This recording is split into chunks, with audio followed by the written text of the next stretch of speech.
गरमागरम चहा आणि कुरकुरीत खारी जर घरच्या घरी खायला मिळाली तर आज आपण बनवणार आहोत एकदम कुरकुरीत आणि खुसखुशीत अशी खारी, लेयर सुटलेली खारी, तेही विदाऊट ओव्हन कशी बनवायची ते ह्या व्हिडिओमध्ये आज आपण पाहणार आहोत.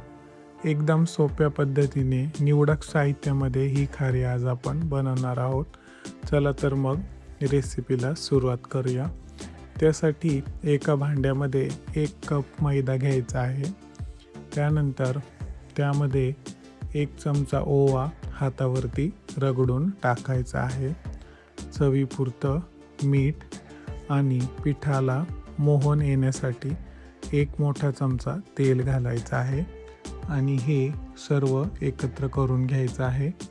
पीठ थोडंसं मिक्स करायचं आहे जेणेकरून पिठाला तेलाचं मोहन लागेल.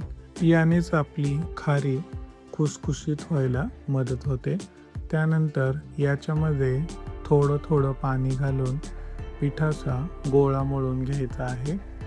गरजेनुसार पाणी वापरून पिठाचा जास्त घट्टही नाही आणि जास्त पातळही नाही असा मध्यम आकाराचा गोळा बनवायचा आणि याला 10 ते 15 मिनटं रेस्ट करायला ठेवायचे.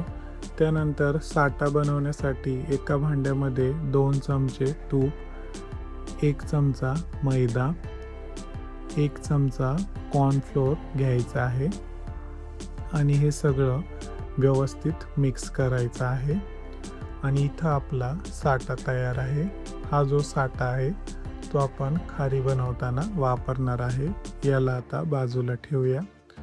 15 ते 20 मिनिटानंतर आपलं पीठ एकदम व्यवस्थित भिजलं आहे आणि ते आता खारी बनवण्यासाठी रेडी आहे. तर ह्या पिठाचे 4 समान भाग करून घ्यायचे आहे आणि त्याचे छोटे छोटे गोळे करून घ्यायचे आहे. एक गोळा घेऊन त्याच्या आपल्याला पातळसर अशा पोळ्या लाटून घ्यायच्या आहेत. ह्या पोळ्यांचे आपल्याला थर करायचे आहे. त्याप्रमाणे 4ही पोळ्या लाटून घ्यायच्या आहे. ह्या पोळ्या जास्त पातळही नाही आणि जास्त जाडही नाही अशा प्रकारे लाटून घ्यायच्या आहे. इथं आपल्या सगळ्या पोळ्या लाटून झालेल्या आहे. त्यानंतर खारीची लेयर करूया. त्यासाठी पहिल्या पोळीला साठा लावायचा आहे आणि तो हाताने पसरवायचा आहे. जास्त साठा लावायचा नाही आहे. त्यानंतर ह्यावर दुसरी पोळी अंथरायची आहे आणि दुसऱ्या पोळीवर सुद्धा आपल्याला आपण बनवलेला साठा लावायचा आहे. ही पद्धत आपल्याला परत रिपीट करायची आहे. परत त्यावर पोळी टाकून साठा लावायचा आहे आणि ही आपली 4थी पोळी आहे जिला आपण वरून साठा लावणार आहे. सगळीकडं साठा लावायचा आहे. व्हिडिओत दाखवल्याप्रमाणे आता त्याला एक मुरड घालायची आहे आणि त्या मुरडीवर सुद्धा आपल्याला साठा लावायचा आहे. परत एक घडी करायची आहे आणि या घडीवरती सुद्धा आपल्याला साठा लावून घ्यायचा आहे. अशा प्रकारे सगळीकडे साठा लावायचा आहे आणि त्यानंतर याची चौकोनी घडी घालायची आहे. घडी घालत असताना साठा लावायचा आहे आणि याची चौकोनी अशी घडी तयार करायची आहे. पोळपाटावर थोडंसं पीठ भुरभरून ही लोळी जी आहे ते आपल्याला चौकोनी आकारामध्ये लाटायची आहे. जास्त दाब न देता हळूवार हाताने आपल्याला लाटायचे आहे. हळूवार हाताने लाटल्यामुळं त्याच्या घड्या ज्या आहे त्या दाबणार नाही.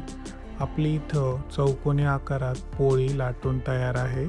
याला आपण चौकोनी आकारात कापून घेणार आहे. शंकरपाळ्यापेक्षा याचा आकार थोडासा मोठा ठेवायचा आहे आणि आपलं इथं खारीची लेअरिंग तयार आहे.